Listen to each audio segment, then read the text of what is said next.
Long before the jacaranda trees learned to shed their purple tears across the streets of Nairobi, there lived a man whose name moved faster than the wind. Ezekiel Mwangi. In boardrooms, his name was spoken in lowered voices. In banks it opened doors without knocking. In government corridors it bent laws without touching them. They said he owned land where lions once drank, and glass towers that pierced the clouds of Upper Hill. They said his money slept in foreign countries and woke up richer every morning. They said he could buy silence, loyalty, and love, and had done so many times. Yet none of them knew the truth. For Ezekiel Mwangi, the richest man in Nairobi, had not known peace for many years. His mansion in Karen sat on land so wide that the city noise died before reaching the gates. The grass was always trimmed. The fountains never slept. The security men stood like statues carved from discipline. But inside the house was hollow. The echoes of footsteps were louder than conversation. The walls remembered laughter that no longer returned. Paintings of horses, old maps of Africa, and framed awards watched him eat alone at tables meant for many. At 52, Ezekiel Mwangi had everything men prayed for, and nothing his heart trusted. His first wife had loved his ambition, not the man. His second had loved his name, not his soul. The third, she loved him until she learned how much he was worth. Each betrayal was polite. Each departure was dignified. Each wound was quiet, and therefore deeper. And so one evening, as Nairobi's lights flickered like restless stars, Ezekiel sat alone and asked a question no one expected him to ask. If I had nothing, who would stay? The question did not leave him. It followed him into meetings. It sat beside him in his car. It whispered to him at night. Until the answer became a decision. Ezekiel did not consult his lawyers. He did not consult his advisors. He did not consult his conscience, for it had already agreed. One dawn, before the city woke, he summoned only one man, old Mzee Kamau, his estate manager, who had served his father before him. Kamau walked slowly into the study, leaning on age but standing on loyalty. You sent for me, sir? Ezekiel did not look up immediately. When he did, Kamau noticed something unusual. The billionaire's eyes were tired, not from work but from knowing too much. Mzee, Ezekiel said softly, do you believe a man can disappear without dying? Kamau paused. A man can disappear from noise, the old man replied, but not from truth. Ezekiel smiled faintly. Good, he said, because I am leaving. Kamau's heart skipped. Leaving? Nairobi. Leaving myself, Ezekiel corrected. That morning money was moved quietly. Companies were placed under trustees.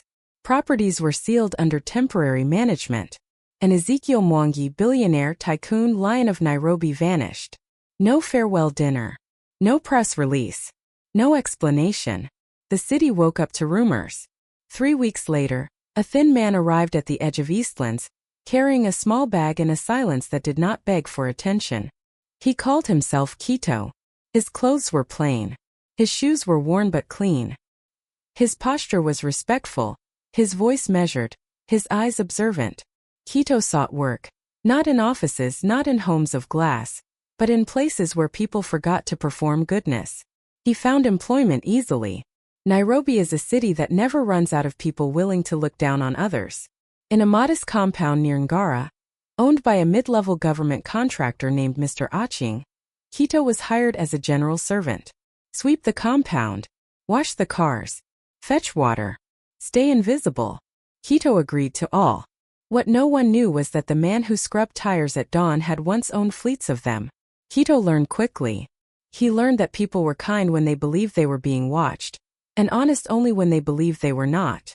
Madame Aching spoke sweetly to visitors but shouted at servants behind closed doors.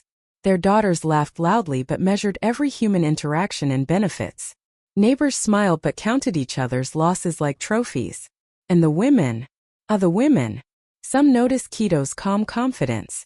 Some noticed the way he listened instead of staring.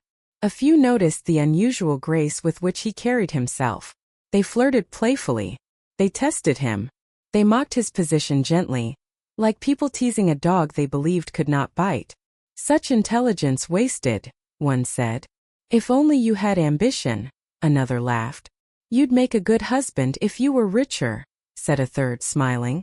Kito smiled back politely. Inside, Ezekiel Mwangi took notes no pen could write. Then one evening something changed.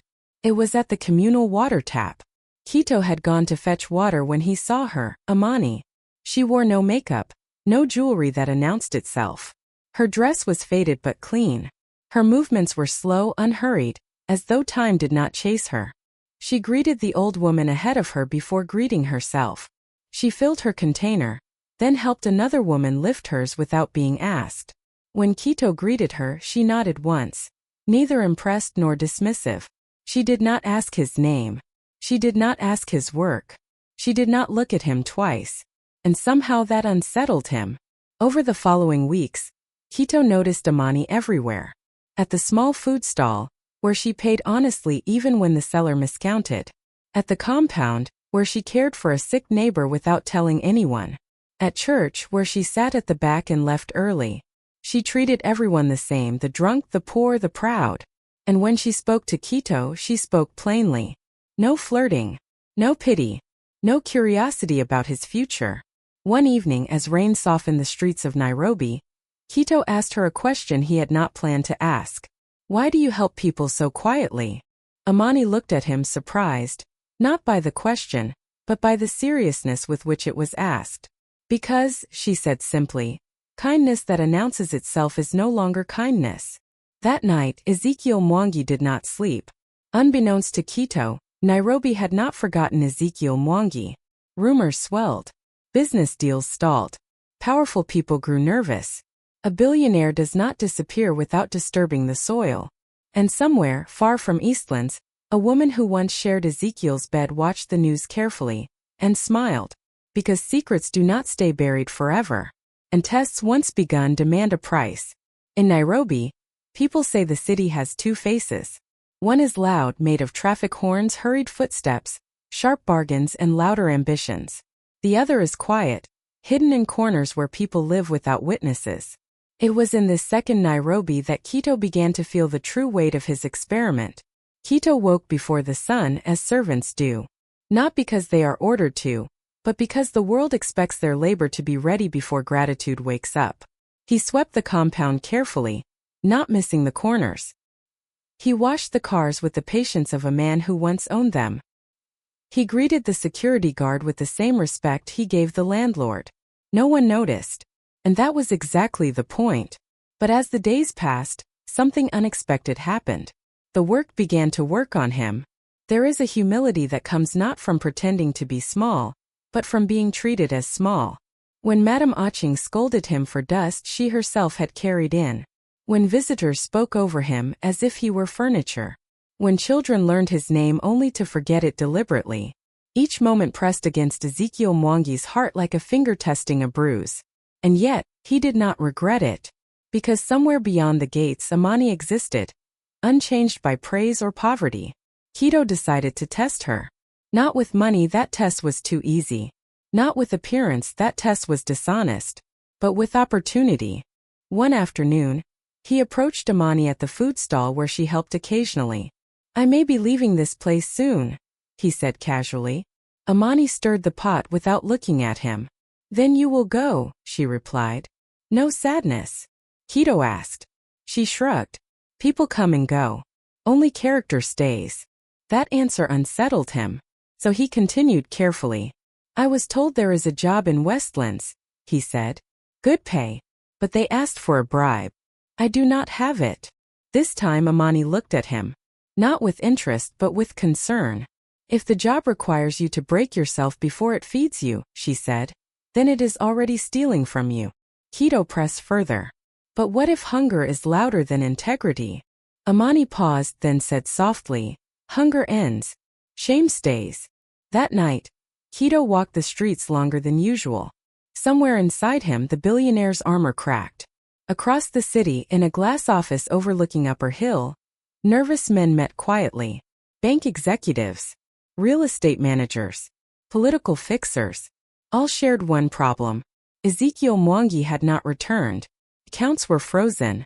Deals were paused. Influence was thinning.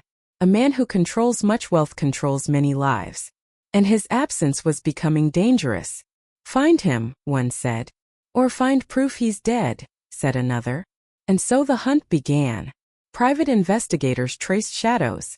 Old associates were questioned. Past lovers were contacted. One name surfaced again and again. Lydia Mwangi, his second wife. She had loved his power deeply and hated losing it more. Lydia sat in her penthouse overlooking Kilimani, wine untouched in her glass. She had heard the rumors. Ezekiel vanished. Nobody. No proof. She smiled. "A man like Ezekiel does not disappear," she said to herself. "He hides." And Lydia knew something most people did not. Ezekiel had always been obsessed with truth, especially in people. He once said, "If I ever leave everything, I will find myself among the poor." At the time she laughed. Now she made a call. Weeks passed. Kito grew closer to Amani. Not in romance but in shared stillness. They walked together sometimes. They spoke rarely. When they did, it mattered. Then one day Kito fell sick. Not seriously but enough to test priorities. Madame Aching dismissed it. Rest later. Work first. Neighbors ignored it. Only Amani noticed. She brought him porridge. She cleaned his small room. She said little. No speeches. No martyrdom. Just presence. As he recovered, Kito asked her, "Why do you help me?" She replied, "Because today it is you. Tomorrow it could be me." That answer shook him more than flattery ever could. One evening, under a fading Nairobi sky, Kito asked the question he had been avoiding. "Amani, what do you want in a husband?" She laughed softly, not mockingly but genuinely. "A man who tells the truth when lying is easier," she said. "A man who is kind when no one is watching. A man who does not use me as a ladder."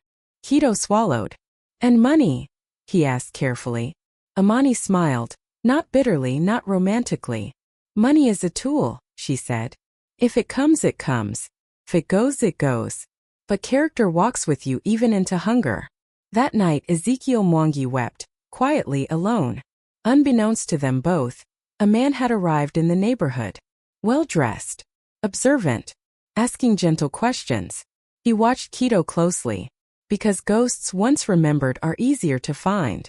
And Nairobi was beginning to close in. In Nairobi, danger rarely arrives shouting. It comes softly, dressed as opportunity, sounding like help, smiling like fate. And it was dressed exactly that way when it finally reached Amani. His name was Mr. Otieno. That was what he said. He wore polished shoes unsuited for the dust of Eastlands and spoke with the careful politeness of someone trained to hide intentions. He came first to the food stall. "You work hard," he told Amani casually, paying double for a simple meal and waving away the change. She thanked him once. Nothing more. The next day he returned. "You are educated," he said, watching how she counted money. "Why do you work here?" Amani stiffened slightly. "Work is work," she replied. Otieno smiled, not offended but interested. Across the road, Kito watched silently. He had learned long ago that men who asked questions without reason were rarely harmless. In Kilimani, Lydia Mwangi studied photographs laid neatly across her glass table. Security footage. Witness statements. A blurred image of a man sweeping a compound. She laughed softly. "So this is where you hid, Ezekiel." Her plan was not to expose him. Exposure was crude. She wanted leverage. And leverage required patience. "Watch him," she told Otieno over the phone. "But do not touch him." Not yet. One evening, Otieno approached Amani directly. "I have a proposal," he said. She listened without interest. "There is a woman in Westlands who needs a housekeeper," he continued. "Good pay. Safe environment. Better future." Amani hesitated.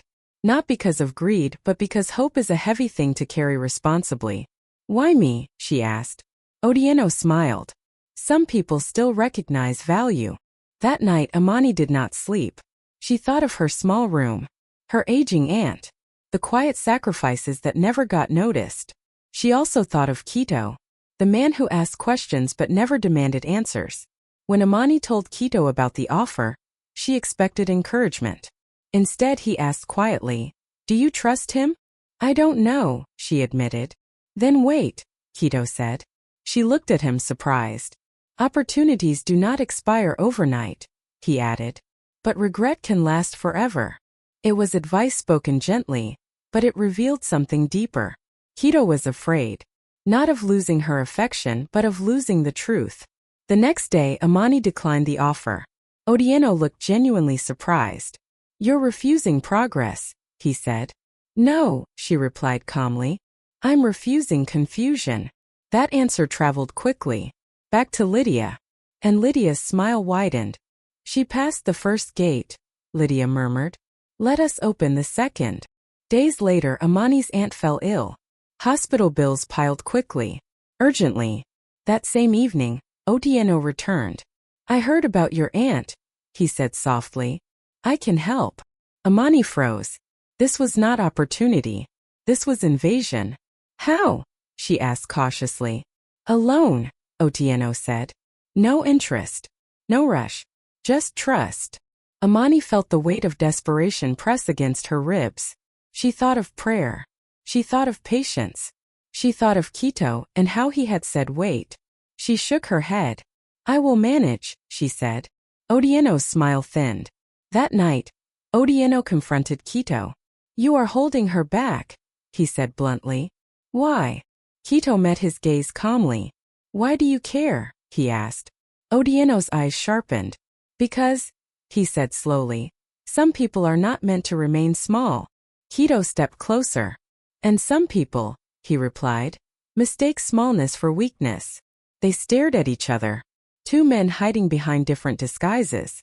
That same night, Quito received a message, slipped under his door. One sentence. I know who you are. For the first time since becoming Quito, Ezekiel Mwangi felt fear. Not for his wealth, not for his name, but for the woman who believed him to be nothing, and loved him no differently. Amani sensed the change immediately. Quito grew distant, quieter, guarded. One evening she asked, Are you running from something? Quito hesitated. Yes, he said. She nodded. Then make sure it's not the truth. Those words struck deeper than accusation ever could. In boardrooms men whispered. In Eastlands shadows moved.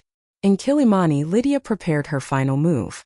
Because the most dangerous revelation is not wealth. It is identity. And soon Quito would be forced to choose. Lydia Mwangi did not believe in coincidence. She believed in pressure. So she came herself. Not loudly. Not dramatically. She arrived one afternoon in Eastlands wearing humility like a borrowed coat. Amani first noticed her at the food stall. She was too elegant for the dust. Too calm for the chaos. I'm looking for someone, Lydia said politely. Who? Amani asked. A man named Quito. Amani's stomach tightened. Quito saw Lydia before she spoke. He recognized the walk, the posture, the silence that demanded attention. Time folded. Hello, Ezekiel, Lydia said softly once they were alone. He did not correct her. You chose poverty, she continued, amused. How poetic. What do you want? He asked. She smiled. The same thing I always wanted. Control. No, she corrected. Truth, before you give it to the wrong woman. Lydia leaned closer. She's impressive, she said. Unusual. Honest. Poor. Quito's jaw tightened. But don't forget, Lydia whispered. Women like her break when tested properly. What are you doing? He demanded. I'm giving her a chance, Lydia replied. To prove she's different. The next morning Amani was summoned. Not to Eastlands. To Westlands. A luxury apartment. Air-conditioned silence. A table laid with food she had never tasted. Lydia sat across from her. I know you care about Quito, Lydia said calmly. Amani nodded. Yes. Lydia slid documents across the table. A job offer. A relocation package. Money enough to erase struggle. One condition, Lydia said. You leave him. Amani stared. Why? She asked. Lydia smiled. Because he will never give you the life you deserve. Amani pushed the documents back. You don't know what I deserve, she said quietly. Lydia raised an eyebrow. You could be comfortable, she pressed. Respected. Safe. Amani stood. I am already respected by myself, she replied. And safety without truth is just a cage. Lydia's smile disappeared. That night Lydia made the call. Expose him, she said. Tomorrow. By morning Nairobi buzzed. Photos leaked. Whispers spread. A billionaire disguised as a servant. People laughed. People raged. People searched. And Amani saw the headline. She confronted Kito at dusk. Is it true? She asked. He said nothing. That silence was louder than denial. You let me believe you were nothing, she said. I let you see who I was without wealth, he replied. Tears burned her eyes. And you decided for me, she said. That I didn't deserve the truth. She walked away. Crowds gathered. Reporters hunted. Investors panicked. Ezekiel Mwangi re-emerged, not as a legend, but as a liar in the public eye. And for the first time in his life, money could not fix it. Days later Ezekiel found a letter. From Amani. You tested my loyalty. But loyalty without honesty is manipulation. If you want me, come without disguises or don't come at all. For the first time Ezekiel Mwangi faced a loss he could not purchase back. And the most dangerous question of all.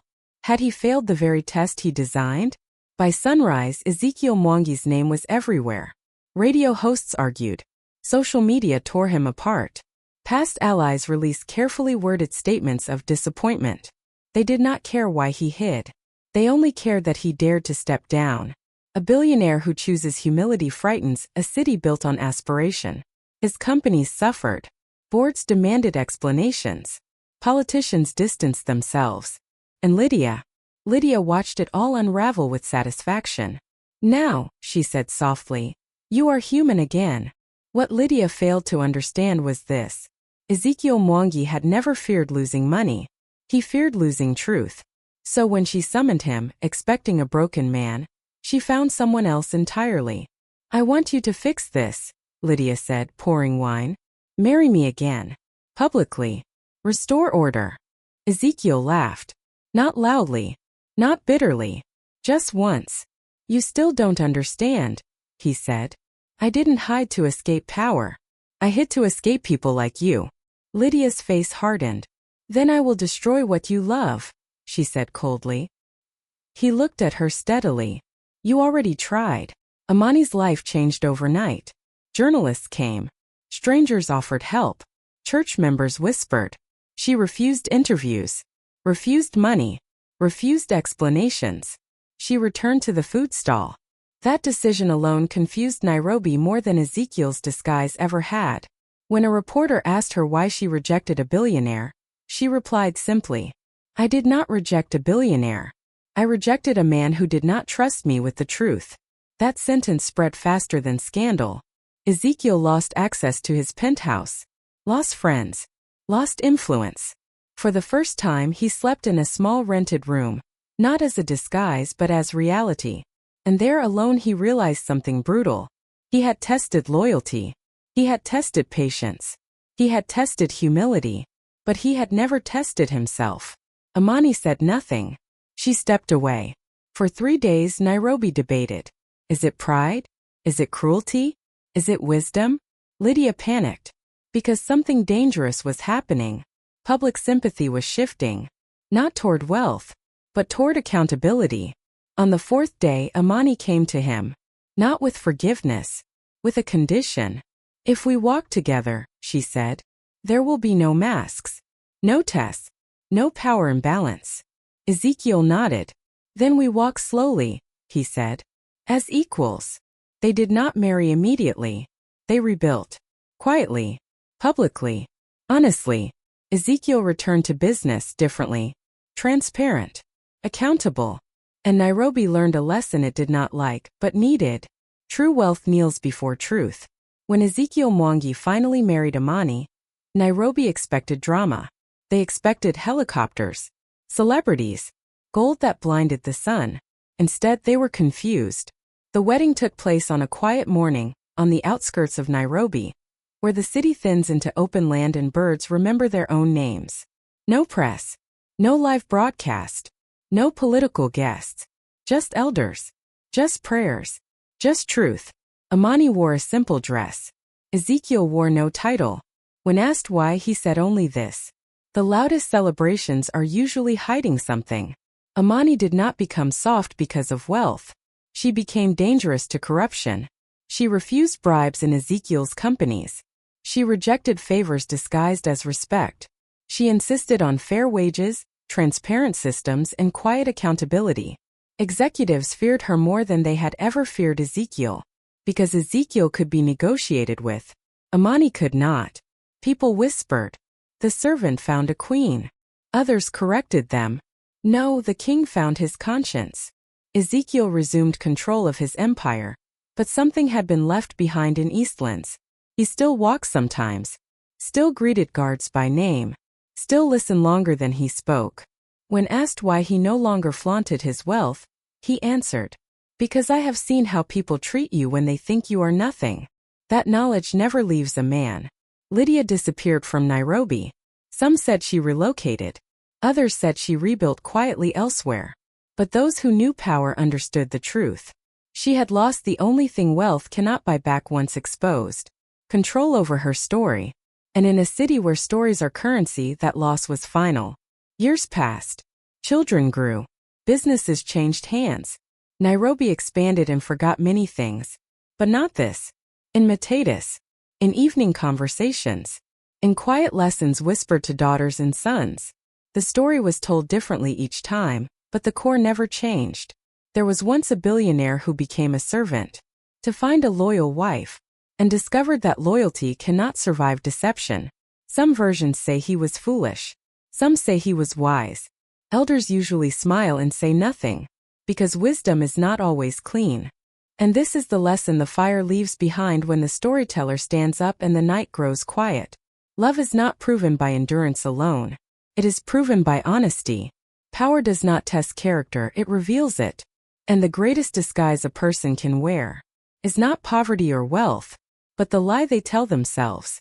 Sometimes late in the evening, people claim they still see them. An older man and woman walking side by side. No bodyguards. No performance. Just two people who learned the hard way. That truth, once delayed, demands kneeling. And that is where the story ends. Not loudly, but completely. I want to know what you think of the story in the comments. See you soon.